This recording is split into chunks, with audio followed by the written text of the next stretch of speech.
ஆண்டவராகிய இயேசு கிறிஸ்துவின் நாமம் மகிமைப்படுவதாக.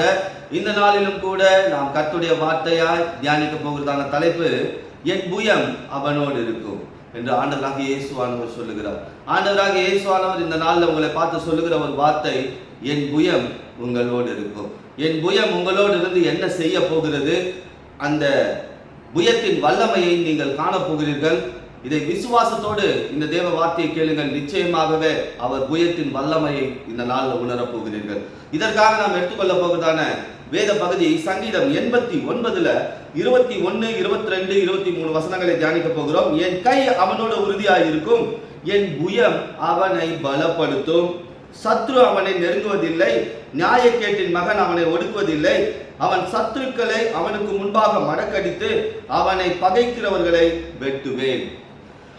ஆண்டவர் இந்த இடத்துல பாருங்க, தாவீதை ஆண்டவர் அபிஷேகம் செய்கிறார், தெரிந்து கொள்கிறார். இந்த தாவீதுக்கு விரோதமாய் சில வல்லமைகள் வருகிறது. அந்த நேரத்தில் அந்த தாவீதை பலப்படுத்தும்படி ஆண்டவர் தன்னுடைய பலத்த கைகளை வெளிப்படுத்துகிறார், புயத்தை வெளிப்படுத்துகிறார். இந்த நாளிலும் இந்த செய்தி கேட்டுக்கொண்டிருக்கிற உங்கள் வாழ்க்கையில எப்படிப்பட்ட நெருக்கடிகள் இருந்தாலும் சரி, ஆண்டவர் சொல்லுகிறார், என் கை உன்னோட உறுதியா இருக்கும், என் புயம் உன்னை பலப்படுத்தும்.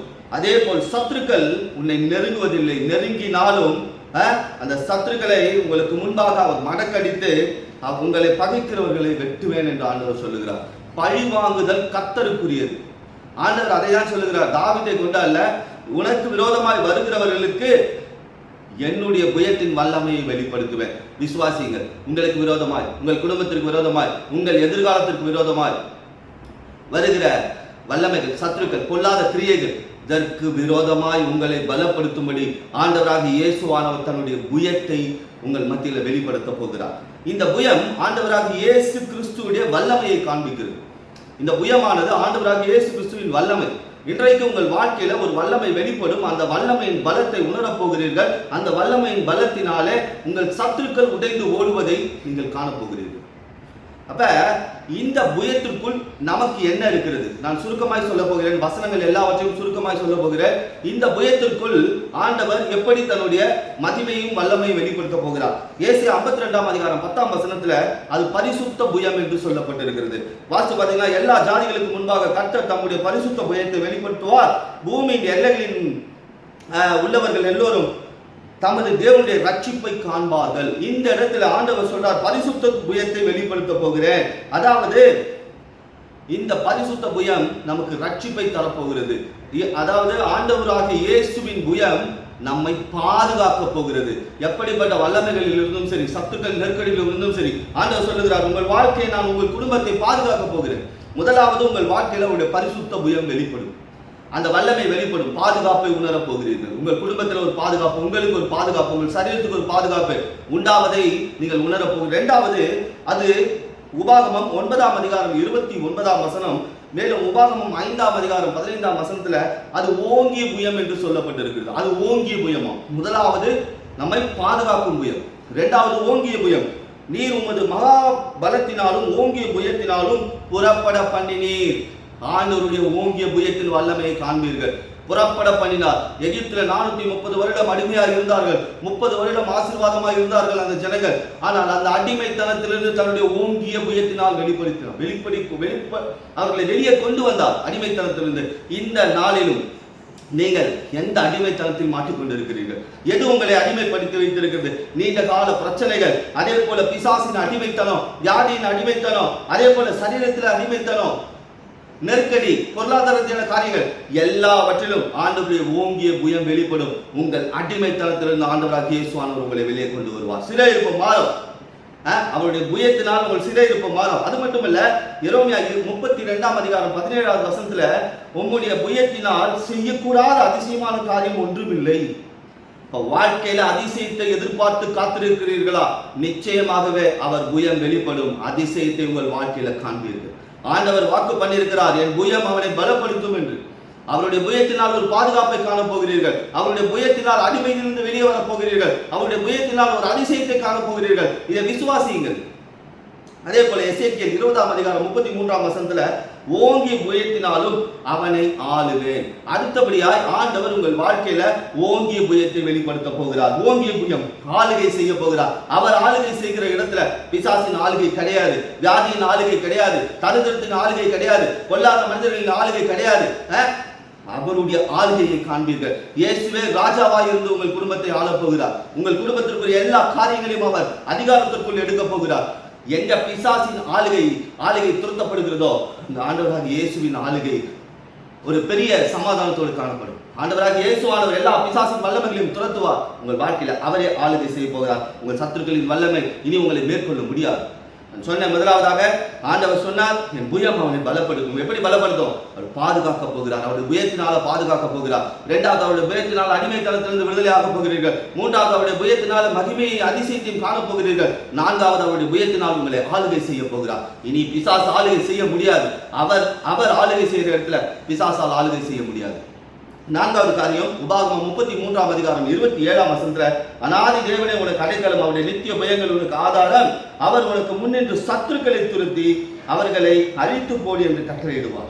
இங்க பாருங்க, இந்த இடத்துல ஒரு புயம் சொல்லப்பட்டிருக்குது, வல்லமையான புயம். அது சத்துருக்களை துரத்தும் புயம். எல்லா சத்துருக்களையும் உங்கள் வாழ்க்கையிலிருந்து துரத்த போகிறார். எந்தெந்த காரியம் சத்ருவாய் செயல்பட்டு கொண்டிருக்கிறதோ அது எல்லாம் துரத்தப்படும். ஆனால் இதை விசுவாசிக்க வேண்டும். ஆண்டவர் இதை எல்லாம் செஞ்சிருவாருன்ட்டு நம்ம சும்மா இருந்தோம்னா ஆண்டவர் கிரியை செய்ய முடியாது. விசுவாசிக்கணும். என் வாழ்க்கையில் இருக்கிற சத்துருக்கள் எல்லாவற்றையும் அவருடைய புயம் துரத்தும். இன்னைக்கு வாக்கு கொடுத்திருக்கிறார். அவருடைய புயத்துக்குள்ள நாம் இருக்கும் பொழுது அவருடைய வல்லமை வெளிப்படும். ஆண்டவருடைய புயத்திற்குள்ள நான் இருக்கிறேன், என் குடும்பம் இருக்கு அப்படின்னும் போது அவருடைய புயத்தின் வல்லமை வெளிப்படும். அடுத்த காரியம் பாருங்க, சங்கீதம் 89:10 இப்படியாக சொல்லப்பட்டிருக்கும், வல்லமையான புயத்தினால் உங்களுடைய சத்துருக்களை சிதறடித்து. நான் சொல்றேன் பாருங்க, இந்த வல்லமையான புயத்திற்குள் நான் இருக்கிறேன் விசுவாசிங்க, சத்துருக்கள் எல்லாம் சிதறடிக்கப்பட்டு போவார்கள். இந்த சத்துருக்கள் பாருங்க, இயேசுக்கு விரோதமாய் வர சத்துருக்கள், கர்த்தருடைய பிள்ளைகளுக்கு விரோதமாய் வரக்கூடிய சத்துருக்கள் எல்லாம் சிதறண்டு போவார்கள். சங்கீதம் 68:1 சொல்லப்பட்டிருக்கு, இயேசுவானவர் எழுந்தருள்வார், அவருடைய சத்துருக்கள் சிதறுவார்கள். விசுவாசிகள், என் சத்துருக்கள் சிதறடிக்கப்படுவார்கள். இந்த வல்லமையின் புயம் என் சத்துருக்களை சிதறடிக்க பண்ணும். மந்திரவாதம் செய்கிற சத்துரு, செய்வினை செய்கிற சத்துரு, விழுந்து போன ஆவிகளுடைய சத்துரு, இந்த சத்துருக்கள் எல்லாம் சிதறடிக்கப்படும். அவர் புயத்தை வெளிப்படுத்துவார். அவர் புயத்தை வெளிப்படுத்துவேன்னு சொல்லி இருக்கிறாரு. அந்த புயத்திற்குள் எனக்கு ஒரு பாதுகாப்பு இருக்கு. அந்த புயத்தினால நான் அடிமை சந்தையிலிருந்து வெளியே வருவேன். அந்த புயத்தினால என் வாழ்க்கையில் அதிசயம் நடக்கும். அந்த புயத்தினால என்னை அவர் ஆளுகை செய்வார். அந்த புயத்தினால எனக்கு விரோதமாக எழும்புகிற மந்திரம், செய்வின, பொல்லாத வல்லமைகள், சத்துரு எல்லாம் சிதறுண்டு போகும். இந்த விசுவாசிக்க மட்டும்தான் இது என்ன ஆகும், சாத்தியமாகும். பாருங்க, அடுத்தது ஏசாயா 63ஆம் அதிகாரம் 12-13 வசனங்கள்ல, மோசேயின் வலது கையை கொண்டு அவர்களை தமது மகிமையின் புயத்தினால் நடத்தி தனக்கு நித்திய கீர்த்தியும் உண்டாக அவர்களுக்கு முன்பாக தண்ணீரை பிளந்து ஒரு குதிரை வனாந்திர வெளியில் நடந்து போவது போல அவர்கள் இடராதபடிக்கு அவர்களின் அடிகளினால் நடக்க பண்ணினார். இங்க பாருங்க, ஆண்டவர் ஊழியக்காரனை கொண்டு நடத்துகிறார். ஊழியக்காரனை கொண்டு தன்னுடைய புயத்தை வெளிப்படுத்துகிறார். மோசே என்ற ஒரு ஊழியக்காரனை நியமித்திருக்கிறார் இந்த இஸ்ரவேல் குடும்பத்திற்கு. அப்ப நம்முடைய குடும்பங்களுக்கு ஊழியக்காரர்களை நியமித்திருக்கிறார். அந்த ஊழியக்காரர்களை கொண்டு அவருடைய புயத்தினால் நடத்துகிறார். நடக்கிறது மட்டும் இல்ல, பாருங்க, நடக்கிற வழியில இருக்கிற தடைகள் தானாய் பிளக்க ஆரம்பிக்குது. அந்த வசனம் அப்படியே சொல்லப்பட்டு பாருங்க, முன்பாக தண்ணீர் பிளந்தது. எந்தெந்த தடைகள் இருக்கிறதோ அந்த தடைகளை ஆண்டவர் தன்னுடைய புயத்தினால் பிளந்து விடுவார். அதை விசுவாசிங்க.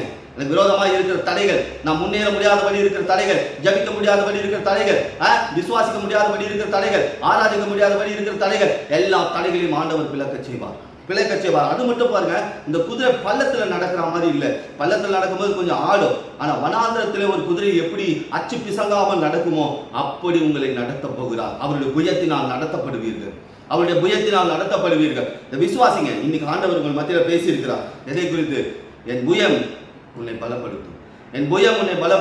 இதை விசுவாசிங்க. அவருடைய புயம் இன்றைக்கு வெளிப்பட்டு இருக்கிறது. அந்த வல்லமை வெளிப்பட்டு இருக்கிறது. நான் என்ன பண்ணுவேன்? பலப்பட்டவன், பலவீனன் அல்ல. இனி பலவீனன் அல்ல. இயேசுவின் புயத்தினால் நான் பலப்பட்டவன். இந்த விசுவாசிகள். இன்றைக்கும் இந்த புயத்தின் வல்லமையை குறித்து நான் உங்கள் மத்தியில் பேசியிருக்கிறேன். ஆண்டவராக இயேசுவானுடைய புயம் உங்கள் வாழ்க்கையில் எப்படி வலிமையான காரியங்களை செய்ய போகிறது. இந்த விசுவாசிகள் நாம் ஜெபிக்கலாம். நாம் இந்த காரியத்திற்காக இந்த நாளில் ஜெபிக்கலாம். எத்தனை பேருடைய வாழ்க்கையில் ஒரு புயம் வெளிப்பட வேண்டும். ஆண்டவரே ஒப்பு கொடுங்க, ஆண்டவரத்துல ஒப்பு கொடுங்க. ஆண்டவரே உமது புயம் என்னுடைய வாழ்க்கையில் வெளிப்படட்டும். ஆண்டவரே இங்கு சொல்லியிருக்கிற இந்த புயம் என்னை பலப்படுத்தும் என்று. ஆண்டவராக இயேசுவோட புயம் உங்களை பலப்படுத்தும். இந்த நாள் ஆண்டவர் பேசியிருக்கிற, இனி நீங்கள் பலவீனர்கள் அல்ல, பலவான்கள்.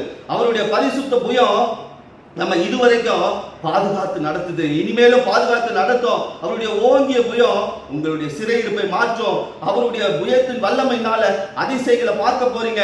அவருடைய ஓங்கிய புயத்தினால உங்களை ஆளுகை செய்ய போகிறார். உங்கள் வாழ்க்கையில் இனி பிசாசின் ஆளுகை அல்ல, இயேசுவானுடைய ஆளுகை. அவருடைய வல்லமையான புயத்தினால சத்துருக்களை துரத்த போகிறார். அது மட்டுமல்ல, சத்துருக்களை அழிக்க போகிறார். மந்திரவாதம் செய்கிற சத்துருக்கள், செய்வினை செய்கிற சத்துருக்கள், வீழ்ந்து போன ஆவியின் வல்லமையின் சத்துருக்கள் அழிந்து போகும்.